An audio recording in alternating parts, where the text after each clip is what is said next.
Welcome aboard, fellow enthusiasts, as we embark on another incredible video. Hello, dear viewers. Get ready to expand your horizons as we delve into Robert Peverell Hichens. Lieutenant Commander Robert Peverell Hichens, 2 March 1909 – 13 April 1943, was the most highly decorated officer of the Royal Navy Volunteer Reserve (RNVR), being awarded 2 Distinguished Service Orders, 3 Distinguished Service Crosses and 3 mentions in Despatches. He was also recommended for a Victoria Cross after being killed in action in April 1943. Before the Second World War, Hichens was a keen sportsman who rowed for Magdalen College, Oxford, and competed in the double sculls at the Henley Regatta. He also competed in international 14 sailing events and 3 times participated in the Fastnet race. On land he raced in hill climbing events in Somerset and also entered the 24 Hours of Le Mans race 3 times. During the Second World War, he rose in rank to become a lieutenant commander and commanded the 6th Motor Gun Boat Flotilla and later the 8th Motor Gun Boat Flotilla. The spotlight now falls on early life as we delve deeper into its details. Robert Peverell Hichens was born 2 March 1909, the son of Dr. Peverell Smythe Hichens and Constance Sawbridge Hichens. He spent his early life in Northampton until the start of the Great War, when his father, an officer in a territorial army unit of the Royal Army Medical Corps, was sent to France, and the rest of the family moved to Street Mouse in Cornwall. It was when living in Cornwall that Hichens and his sister Loveday were taught how to sail, eventually sailing their dinghy or Arethusa on Carrick roads. Now, let's redirect our focus towards education and discover its significance in our narrative. In 1919, following the Great War, the family returned to the Northampton area, and Hichens was sent to a prep school nearby until 1921, when he was enrolled in Marlborough College. In 1922, Hichens' father, by now a consulting physician at Northampton General Hospital, retired and the family moved to Guernsey in the Channel Islands, purchasing Havlet House just outside St. Peter Port. Hichens entered Magdalen College, Oxford, to read law in 1927. A keen sportsman, he started rowing and within 6 months was in the Magdalen second 8. By the following year he made the first 8 as stroke oarsman. In the 8-week races, the annual summer head of the river race at Oxford, when Hichens was at Magdalen, they came 3rd in 1928, 6th in 1929 and 8th in 1930. Which was the college's lowest position in the race since 1876.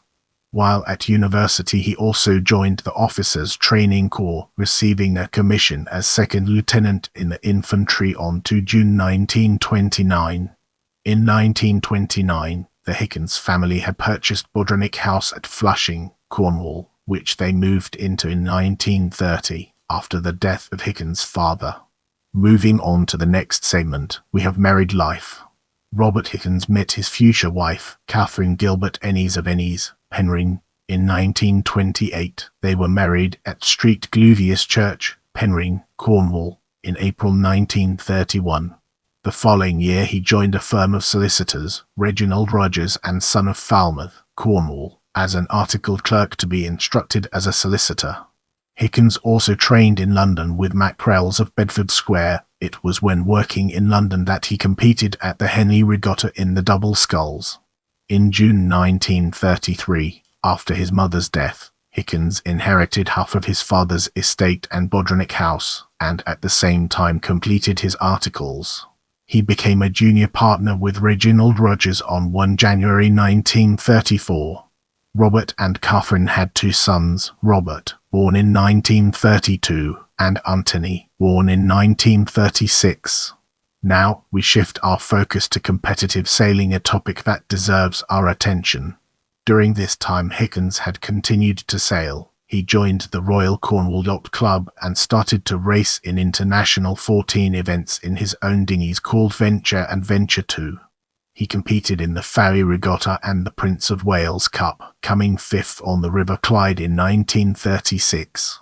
He also entered the competition at Lowestoft in 1937 and at Falmouth in 1938. Hichens had also taken up offshore yacht racing and was a member of the Royal Ocean Racing Club, competed 3 times in the Fastnet race, and crewed in the Channel race in June 1939. As we transition to the next segment, let's unravel the mysteries surrounding motor racing and gain a fresh perspective. In 1935, he purchased a 1.4-litre Aston Martin touring car and a Riley which he used to compete in hill climbs at Beggar's Roost in Somerset. Then in 1936, he purchased a 2-litre Aston Martin Speed Motor Lone of 6 built for the Ulster TT and 24 Hours of Le Mans race that year. With assistance from Aston Martin, he entered the car for the 1937 24 Hours of Le Mans, with Mortimer Morris Goodall as his co-driver. They finished 11th place overall but did win the Rudge Whitworth Cup. They competed again in the 1938 24 Hours of Le Mans but did not finish. They returned for the 1939 24 Hours of Le Mans where they finished 12th. Let's now zoom in on Second World War and uncover the hidden gems that lie within. Robert Hichens applied to transfer from the Territorial Army to the Royal Naval Volunteer Reserve (RNVR) in the summer of 1930, and eventually transferred to the Royal Naval Volunteer Supplementary Reserve in 1936, which was formed from yaxmen sufficiently knowledgeable about the sea to be considered suitable for a commission. After the declaration of war, he was ordered to join the training depot on 27 October 1939, and after passing an interview and medical was promoted to sub-lieutenant RNVR, completing his training in 6 weeks instead of the normal 3 months. As we embark on the next leg of our journey, let's unpack the layers of phony war and Dunkirk and examine its core elements. Having completed training in December 1939, he was promoted to lieutenant and appointed to part of the 5th Minesweeping Flotilla and later the 4th Minesweeping Flotilla. He moved Schickter in April 1940. During the phony war period, both flotillas were kept busy minesweeping in the North Sea, and the only action seen was on 15 May 1940, when was hulled by a German bomber. On 29 May 1940, Hichens was informed that the British Expeditionary Force were being evacuated from Dunkirk in Operation Dynamo and that Niger would be leaving to assist. Arriving off Dunkirk on 31 May, Hichens organized the small boats and yachts used to evacuate the army from the Dunkirk jetty. When Niger was ordered home with a full complement of soldiers, Hichens asked to be left behind to continue with the evacuation. He was given permission but also informed he would have to find his own way home. Arriving back in Dover on the yacht Chico, he rejoined Niger on 1 June. HMS Niger returned to Dunkirk another 3 times. Hichens once more went ashore to arrange the evacuation before the end of the operation. For his work on the beaches in the withdrawal of the Allied armies from Dunkirk, Hichens was awarded the Distinguished Service Cross DSC. As we progress, let's zoom in on coastal forces and examine its role in shaping our overall narrative. Having asked for a transfer to coastal forces, Hichens was sent to HMS Osprey at Portland for training on motor anti-submarine boats MASB. He was appointed to his first command, MASB 16, on 4 November 1940, which he held until 18 November 1940, when he was appointed commander of MASB 18. His final MASB command was MASB 14, which he took up 23 December 1940. These boats were lightly armed with 2 twin Vickers machine guns and depth charges and had a top speed of about 30 knots. In January 1941, Hichens was given a new command, Motor Gun Boat 64, becoming the first RNVR officer to command a MGB and the only RNVR crewed boat in the 6th MGB flotilla. It was when in command of MGB 64 that Hichens got his nickname Hitch. As each boat needed to select a radio call sign, Hichens could not think of anything suitable, and Lieutenant Artie Shaw suggested Hitch, which stuck and remained with him for the rest of his time with the coastal forces. The 6th MGB flotilla was based at in Felixstowe from April 1941, where they were tasked to engage German East boats raiding East Coast convoys. At this stage in the warms were armed with a mixture of weapons, which could be Lewis machine guns, Vickers machine guns, Oerlikon 20mm cannon, Rolls-Royce 2-pounder gun or 4-barreled Balton Paul gun turrets.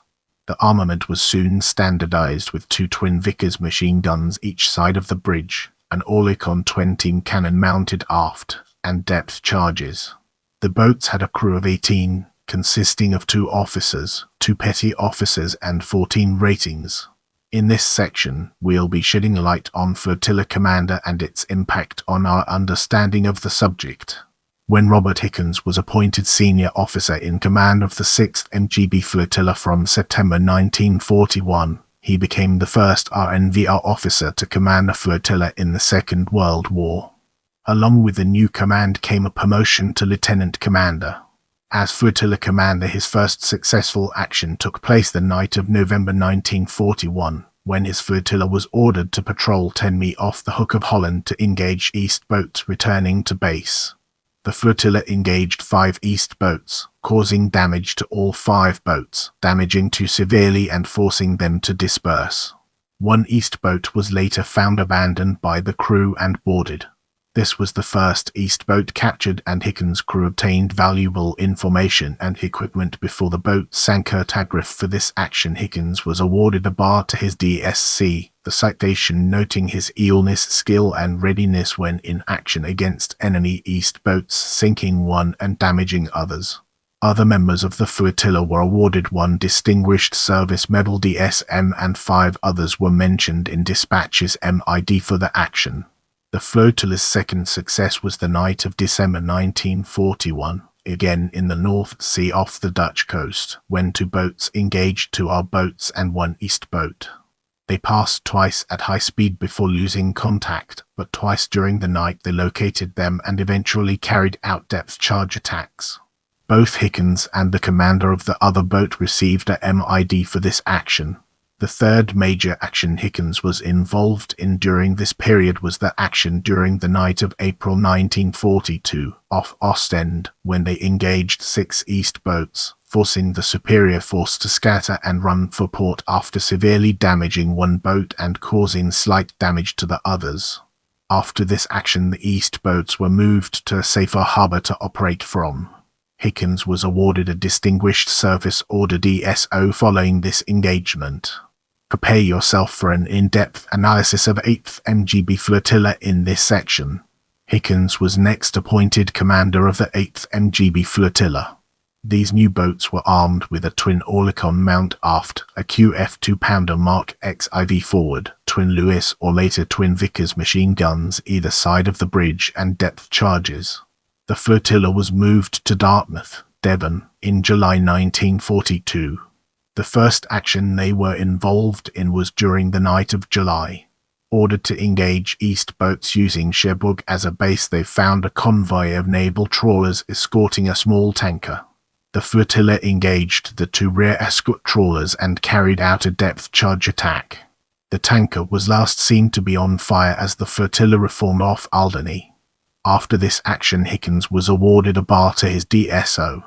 Both the DSO and the bar were presented during the same investiture at Buckingham Palace on 22 September 1942, while other members of the flotilla were awarded a Conspicuous Gallantry Medal and formats for the action. Hichens' family legend recalls on one of his many investitures, King George VI is supposed to have joked, "What you again a Rupert?"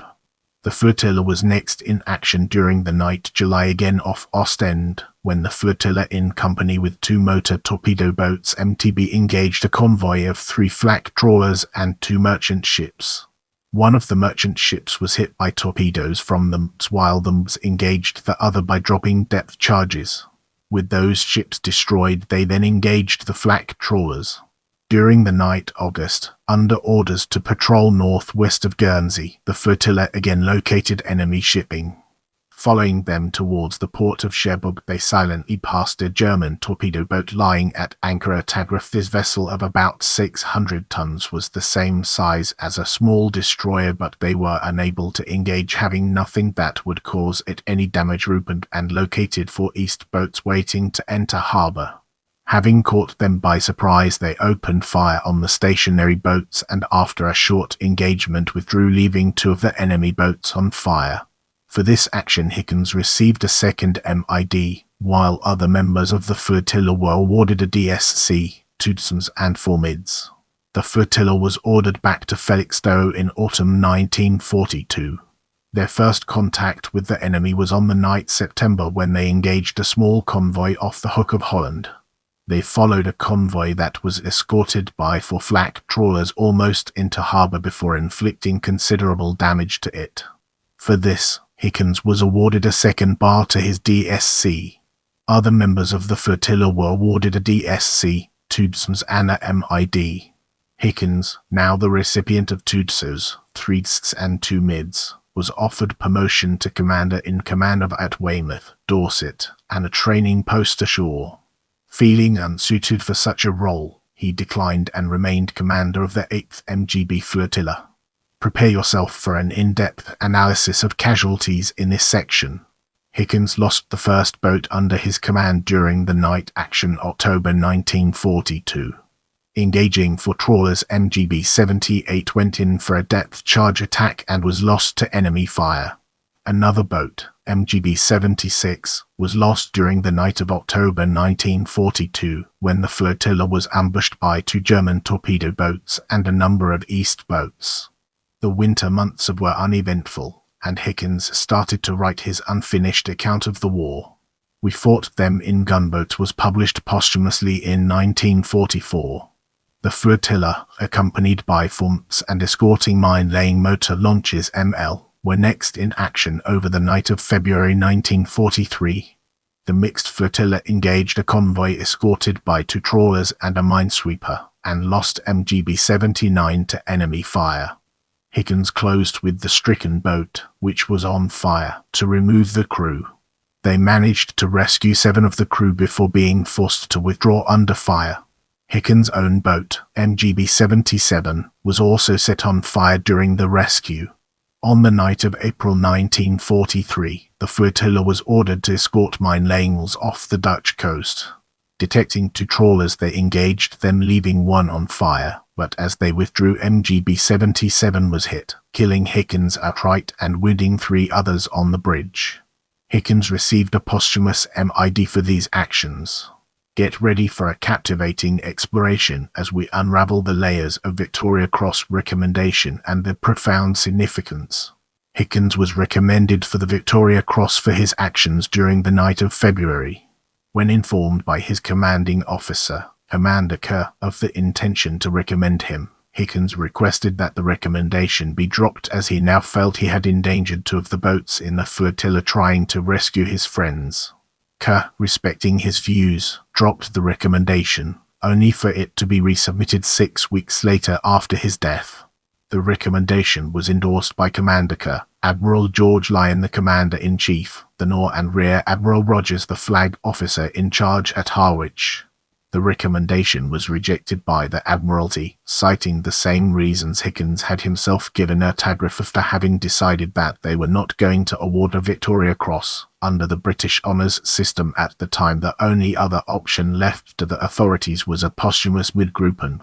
I love interacting with my viewers, so leave me a comment and I'll do my best to respond.